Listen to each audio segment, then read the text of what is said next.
یہ گزشتہ ماہ کابل یونیورسٹی پر داعش کے حملے کے بعد کا منظر ہے۔ اس میں زیادہ تر طلبہ پر مشتمل تقریباً 3 درجن افراد ہلاک ہوئے ہیں۔ یہ حملہ صدر ڈونلڈ ٹرمپ کے داعش کی علاقائی شکست کے اعلان کے کچھ مہینوں بعد ہی داعش کے 2020 میں عالمی سطح پر درجنوں کامیاب حملوں میں سے ایک تھا۔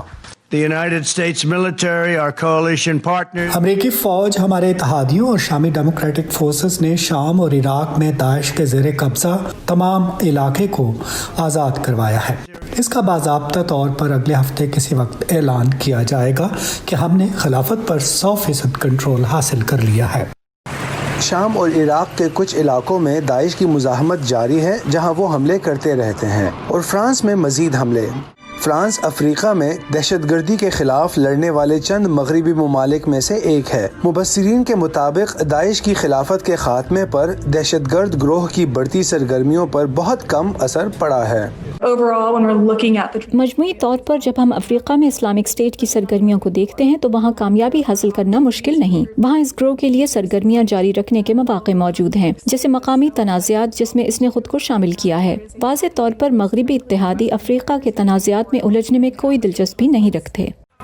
اپنی انتخابی مہم کے دوران صدر ڈونلڈ ٹرمپ نے امریکہ کو بیرونی ممالک میں طویل تنازعات سے نکالنے کے لیے وعدہ کیا تھا، جس کی وجہ سے وہ صومالیہ، شام، افغانستان اور عراق میں امریکی فوجیوں کی سطح کو کم کر سکے۔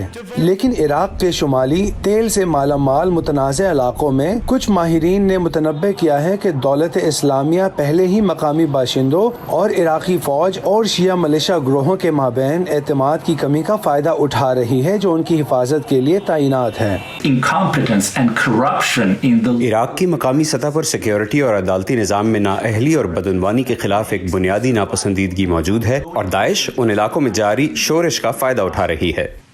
جب بات جہادی خطرے کی ہو تو 2020 کو امریکہ کے لیے اچھا سال سمجھا جا سکتا ہے، کیونکہ امریکہ میں بنیاد پرست اسلام پسندوں نے کوئی مہلک حملے نہیں کیے ہیں، لیکن یورپ میں جہادی نظریات کے حامیوں نے کم از کم 9 جانیں لی ہیں، اور یہ تعداد 2019 میں بھی اتنی ہی تھی۔ نامو عبداللہ کے ساتھ Imran Jadoon, voice of America.